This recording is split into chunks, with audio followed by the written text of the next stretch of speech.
Assalomu alaykum, Adim Metal jamoasini kuzatib boruvchilar. Yana bir dastlabki to'rttali qo'y qo'ramiz.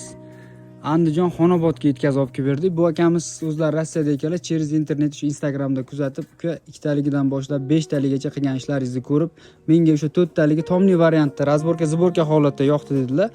Bir haftancha chiroyli qilib bitirib olib keldik. Razmeri uzunligi 3 metr, og'ilidan qo'yi ketigacha 180, yerdan balandligi 1.40. Tomi olinadi, fonni razborka, zborka. Narxi 4.800.000, agar tomsiz bo'lsa 4.200.000 bo'ladi. Tagidagi taxtalari ham bu partiya qalin kelgan, har doim 3 qo'qoy turadi, bu safar 3.2 bo'ldi. Taxtasida uloq yomon yo'q, lekin ikkitali qo'y qo'ramizda uloq bo'ladi. 4tali, 3talida uloq yomon bo'lmaydi. Materiallari ham o'sha atxot material emas, hammasi butun material. Og'illari ham chuqur.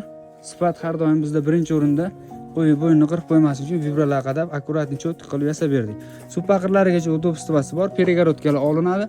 Materiali konteyner material. Bir joyda turmaydi. Xolasalaring bu daraxtdagi xolasalaring bu navisdagi qo'yib, joyini almashtirib qo'yib boqsalaring bo'laveradi har xil usulda. Tepasida qo'yni ham cho'miltirib olasizlar. Tagidagi taxtasiga garantiya beramiz. Bu qarag'ay, terak, sasna emas. Toza rossiyskiy lestovoy. E'tiborlaringiz uchun rahmat. Chorvosh qog'ozlariga bu videomizni jo'natib qo'yasizlar.